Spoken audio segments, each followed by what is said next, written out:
मरे कॉलेज सियालकोट के मुमताज़ मुकर्रर और इश्क़ रसूल सल्लल्लाहु अलैहि वसल्लम के अज़ीम दाई, सियालकोट बार एसोसिएशन के प्रेसिडेंट और मेरे साथ इनकी मोहब्बतों का जो ताल्लुक़ है उसकी बुनियाद सिर्फ़ और सिर्फ नबी पाक सल्लल्लाहु अलैहि वसल्लम की मोहब्बत है।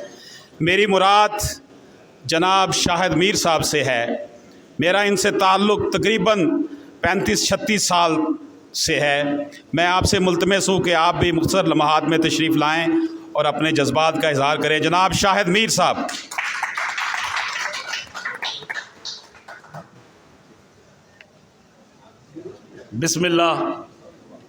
बिस्मिल्लाहिर्रहमानिर्रहीम। वाजिबुल एहतराम बरादर मोहतरम साहबजादा मोहम्मद अशरफ आसमी साहिब और यकीनन अभी जो लाहौर हाई कोर्ट बार से सेक्रेटरी और नायब सदर साहब तशरीफ़ लाए थे, मैं उनको भी गायबाना आज की तकरीब में खुश आमदीद कहता हूँ। मैं समझता हूँ कि आज की तकरीब में मेरे सियालकोट का एक भाई जिसको लाहौर वालों ने अगवा कर लिया, शाहिद चौधरी भी मेरी निगाह के जाविये में है और मैं राना असद साहब को भी अपने पहलू में देख रहा हूँ। असल में साहबजादा मोहम्मद अशरफ आसमी ने आज के इस गए गुजरे दौर में, जबकि फिल हकीकत खनकते सिक्के यूरो और डॉलर जिंदगी का मयार बनते जा रहे हैं, एक कोशिश करके कानून और अवाम की के मौजू पर यह किताब लिखकर वो असल में ये पैगाम देना चाह रहे हैं कि मेरी दास्तान हसरत वो सुना सुना के रोए, मुझे आजमाने वाले मुझे आजमा के रोए, कोई ऐसा अहले दिल हो कि फसाना है मोहब्बत, मैं उसे सुना के रोऊं वो मुझे सुना के रोए।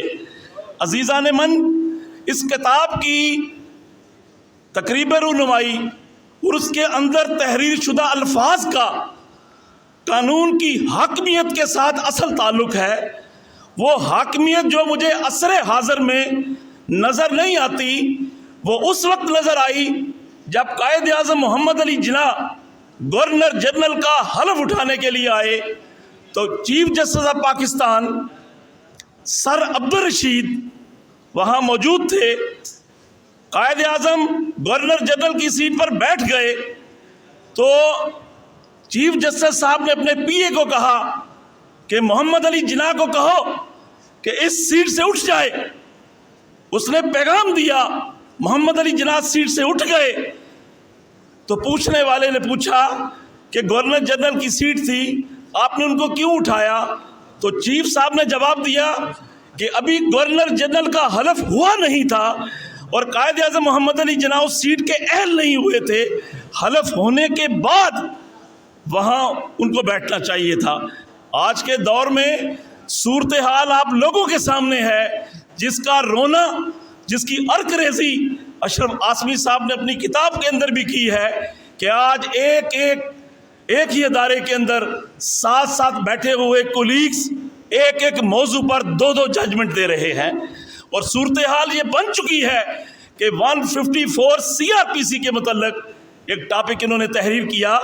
वो क्या कहता है कि when any application in which the cognizable offense is made out, the SHO concerned shall reduce into writing, वहाँ shall का लफ्ज़ है, लेकिन आप देखते हैं कि आज थानों के अंदर सूरत हाल ये है कि 22 से 20 की पटिशन के बावजूद, डायरेक्शन होने के बावजूद मुकदमा दर्ज नहीं किए जाते। और मुझे ये बात कहने में किसी झिझक का कोई सामना नहीं कि आज इन अदारों के अंदर, वो अदलिया का अदारा हो, वो इंतज़ामिया का कोई अदारा हो, वहाँ मोटी सिफारिश और या मोटे पैसे वो आज इंसाफ दिलाने में मरकज़ी किरदार अदा कर रहे हैं। और किसी दिल जले ने क्या खूब कहा था कि निकले थे तेरे शहर में इंसाफ की खातिर, निकले थे तेरे शहर में इंसाफ की खातिर, बस्ती के किसी घर से तराजू नहीं निकला। آج صورتحال یہ بنی ہوئی ہے۔ میں سمجھتا ہوں کہ آج کے اس گئے گزرے دور میں ضرورت اس امر کی ہے کہ جب کبھی بھی اس ملک میں لا قانونیت کے گمبھیر سایہ فگن ہوئے تو وکلا برادری نے قانون کی حکمرانی کے لیے ایک سبق یہاں سے لے کر جائیں کہ اس کے لیے کام ضرور کریں، لیکن کسی بھی مفاد پرست کا اعلیٰ کار مت بنے۔ کوئی نہ کوئی ہستی ایسی موجود ہے جس کے سامنے آپ لوگوں نے جواب دینا ہے کہ ہم نے قانون کی حکمرانی کے لیے کیا کچھ نہیں کیا۔ وقت کی قلت ہمیشہ دامنگیر رہی، اور میں یہ بات کر کے کہ میں درد کے تاروں کو ابھی چھیڑ رہا تھا، ہاتھوں سے میرے چھین لیا ساز کسی نے، وما علینا الا البلاغ المبین۔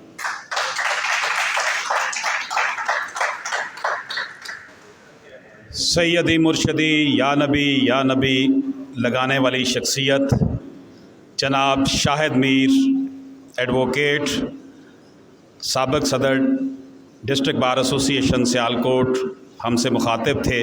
میں آپ کا بہت شکر گزار ہوں سر کہ آپ نے اپنے قیمتی لمحات سے ہمیں نوازا۔